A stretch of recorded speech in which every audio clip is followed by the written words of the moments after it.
Voilà comment une rupture amoureuse non guérie peut en cacher une autre. Bonjour à toutes, j'espère que vous allez bien. Je suis très heureuse de vous retrouver dans l'épisode d'aujourd'hui, dans lequel je vais vous parler justement du deuil amoureux, de à quel point c'est très important de bien faire le deuil d'une rupture amoureuse avant de se remettre dans une autre relation, parce que ça peut gâcher justement les deux relations, ça peut vous prendre énormément de temps et faire en sorte justement que des schémas répétitifs se mettent en place. Donc c'est ce que je vais vous expliquer dans l'épisode d'aujourd'hui. Pour les personnes qui ne me connaissent pas, je me présente, je m'appelle Chloé Mercart, je suis coach certifiée, maître praticienne en programmation neurolinguistique, en hypnose ericksonienne, hypnose directive, hypnose hahnemannienne. Je pratique également l'ADNR, ce qu'on appelle aussi la reprogrammation neuronale profonde, les constellations familiales et également quelques outils d'EFT. Donc j'accompagne les femmes depuis 2020 à sortir de la dépendance affective pour leur apprendre à renforcer leur estime d'elles-mêmes et qu'elles puissent vivre des relations amoureuses plus apaisées, plus saines et surtout plus durables. Si vous n'êtes pas encore abonné à la chaîne YouTube et au podcast, je vous invite à le faire maintenant en cliquant sur le bouton s'abonner en bas à droite et en activant bien la cloche des notifications pour recevoir tous les prochains épisodes qui sortiront dans la semaine. Sachez également que j'ai créé pour vous une formation offerte qui s'intitule Les 3 axes à renforcer pour sortir des schémas de dépendance. Et donc c'est une toute nouvelle formation offerte qui vous apprend comment se libérer des schémas répétitifs et de la dépendance émotionnelle. Donc pour pouvoir télécharger cette formation, je vous invite à aller dans la description de l'épisode, à cliquer sur le deuxième lien et à remplir le formulaire pour pouvoir la télécharger. Pour pouvoir vous expliquer le concept de l'épisode du jour, je vais m'appuyer sur le cas d'une jeune femme que j'ai accompagnée. Donc ce n'est évidemment pas le cas détaillé d'une seule personne, c'est un cas que j'ai pu élaborer à la suite de plusieurs accompagnements pour pouvoir vous expliquer le sujet que je voudrais vous présenter aujourd'hui. Donc un jour justement, j'accompagnais une jeune femme qui vient me voir parce que elle n'arrive pas à s'investir dans sa nouvelle relation amoureuse. Ça fait bientôt 1 an qu'elle est avec un homme bien, qui est sérieux, qui l'aime pour ce qu'elle est, qui fait tout pour elle, qui se projette avec qui, quand elle s'est mise avec, elle se sentait bien, mais ces derniers temps, ces derniers mois, elle n'arrive plus à s'investir, elle doute de la relation alors qu'elle n'a jamais douté de ses relations avant, et elle se demande si c'est quelqu'un qui lui correspond. Et quand je discute avec cette femme-là, quand on fait le bilan finalement de son parcours amoureux, elle me dit que juste avant de se mettre avec cette nouvelle personne, elle a vécu une relation de plusieurs années dans laquelle elle a énormément donné à un homme, elle a trop donné à un homme hésitant pendant plusieurs années jusqu'à en perdre son estime d'elle-même, sa santé et sans jamais couper les ponts avec lui, sans jamais vraiment faire le deuil de cette relation et sans prendre la décision de s'en aller. Et le jour où cette personne l'a quittée, elle a traversé une période très sombre de repli sur elle-même. Et puis, environ 2 mois après, elle a décidé de rencontrer des nouvelles personnes parce que justement, elle avait besoin de voir des nouvelles têtes, elle n'arrivait pas à s'en remettre, elle avait besoin de passer à autre chose. C'était sa manière à elle de pouvoir tirer un trait. Et elle a entamé une relation avec un homme gentil, respectueux, qui la respecte, cet homme dont on parle. Et donc les premiers mois, tout se passait bien jusqu'à ce que finalement elle développe les symptômes suivants. Une baisse d'énergie, un manque de sentiments, un besoin de se protéger, de se méfier, la sensation de ne pas pouvoir donner à nouveau de la présence, de l'amour à ce nouveau partenaire. Et puis elle remarquait que plus elle s'attachait, plus cet homme lui donnait, et moins elle se sentait capable de donner son amour en retour. En fait, elle avait de moins en moins de désir, comme si son corps lui disait qu'il ne voulait pas s'ouvrir à quelqu'un, et comme si son corps rejetait naturellement l'idée de s'ouvrir à quelqu'un d'autre, et qu'elle avait besoin d'être seule et de se reposer. Cette situation a mis finalement son couple en péril car son nouveau partenaire ne comprenait pas ce comportement-là. Et finalement, comme elle se renfermait, qu'elle ne parlait plus, qu'elle le rejetait, il n'a pas compris en fait pourquoi est-ce que ça se passait comme ça. Plus il s'engageait, plus elle fuyait. Ça crée des crises fréquentes, de disputes dans sa relation, surtout depuis leur emménagement ensemble, puisqu'on sait que l'emménagement dans un couple, ça amène à un moment donné, très rapidement, un cycle de différenciation, de confrontation, qui n'est pas un mauvais cycle, qui est juste un cycle d'évolution de la relation, qui amène tout de suite à sortir de la période de séduction pour découvrir qui est l'autre réellement. Ça ne veut pas dire qu'on va tout de suite se détester, ça veut juste dire qu'on va sortir de cette période d'idéalisation naturelle à chaque début de relation pour vraiment se confronter à la vie de couple, à la vie à deux. Et donc, jusqu'à ce jour où elle vient me voir. Et donc, quand elle vient me voir, après avoir eu ces informations-là, je lui pose les questions suivantes. À quoi est-ce que ça te sert de te renfermer ? À quoi est-ce que ça te sert de justement te replier sur toi-même au fur et à mesure que ta relation avance, et surtout de quoi est-ce que tu as peur ? Et là, elle me dit la chose suivante, que ça lui permet de se protéger d'une éventuelle souffrance, comme ça a été le cas avec son ex. Qu'elle se méfie des hommes, car quand elle a donné son amour sincèrement, on l'a quittée et elle a été complètement détruite. Que la sincérité et l'engagement de son partenaire actuel lui faisaient d'autant plus peur que cet amour pourrait partir et que plus elle se sent attachée à son partenaire, plus elle craint d'en devenir dépendante.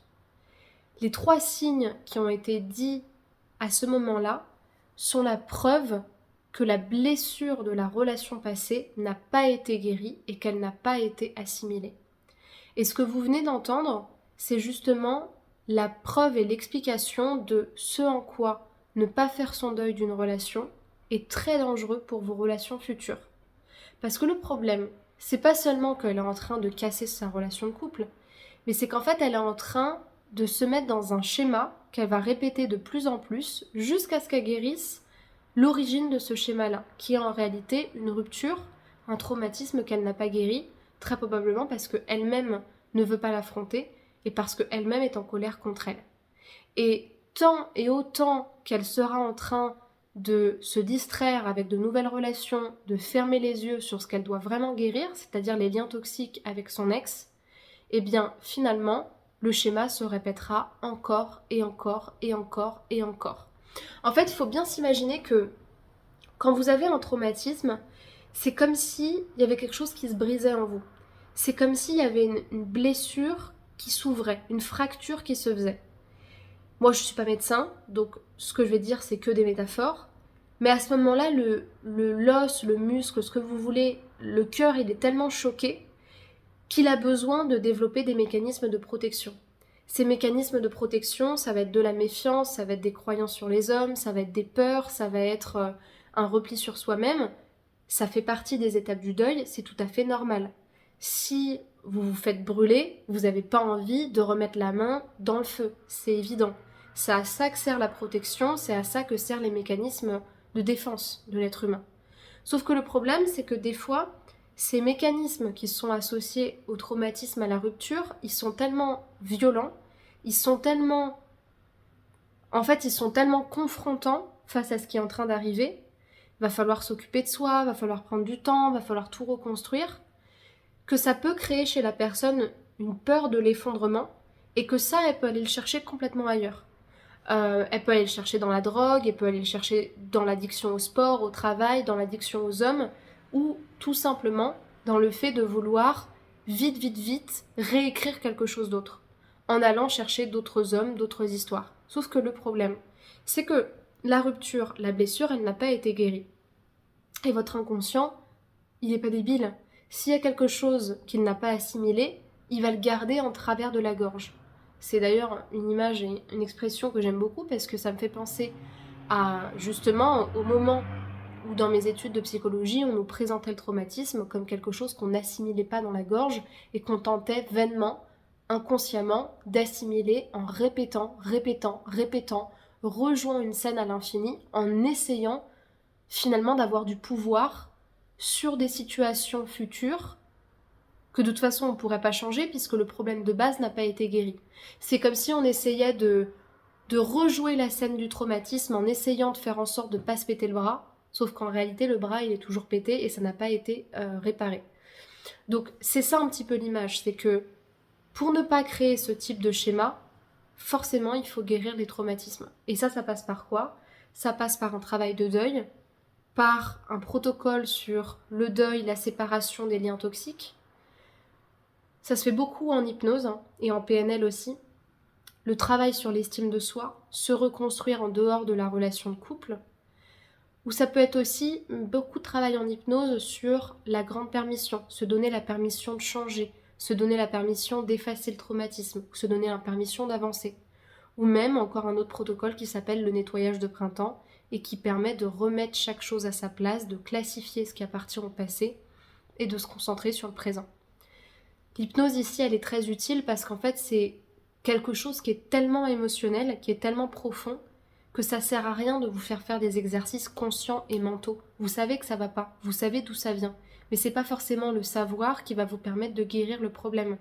Ce qui va vous permettre de guérir le problème, c'est d'avoir un processus intérieur. C'est de prendre contact avec l'essence même de la partie de vous qui a été détruite pour pouvoir la reconstruire. Et ça se fait pas consciemment. Ça se fait par quelque chose de beaucoup plus intérieur, de beaucoup plus profond. Et l'hypnose est très utile pour ça. Néanmoins, les protocoles de PNL peuvent être très utiles aussi pour renforcer l'estime de soi, la confiance en soi et se voir avancer dans la vie. Donc, est-ce que la relation est la bonne ou pas? Là, dans l'exemple, on ne sait pas. En tout cas, ce qui est important avant même de repartir dans la relation, c'est de traiter ce qui n'a jamais été traité avant.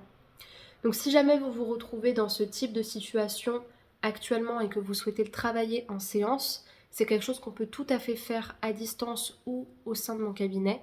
Auquel cas, je vous laisse de toute façon réserver votre appel de thérapie brève offert. Donc c'est un appel de 30 minutes qui vous permet de faire le bilan de votre situation actuelle, de m'expliquer quelle est la problématique, quel est l'objectif. Et ensuite, moi, je vais prendre le temps de vous expliquer quel est mon cadre de travail pour voir si on peut travailler ensemble. Donc pour pouvoir réserver cet appel, je vous invite à cliquer sur le premier lien dans la description de cette vidéo, de remplir le formulaire en choisissant un créneau et ensuite je vous appellerai. Pour terminer, je vous invite à aller checker dans la description de l'épisode car vous aurez un certain nombre de petites formations qui sont disponibles pour vous, des formations ciblées et très accessibles sur des sujets différents comme la dépendance affective, le renforcement de l'estime de soi, la rupture amoureuse, les relations toxiques ou encore les relations hommes-femmes. Donc je vous mets les formations juste là et vous les avez en description.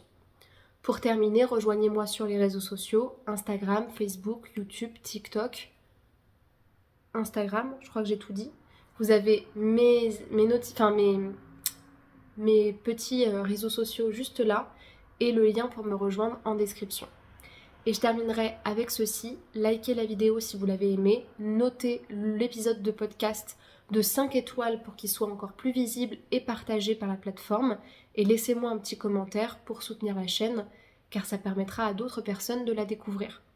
Merci pour votre attention, à très bientôt et prenez bien soin de vous. Au revoir.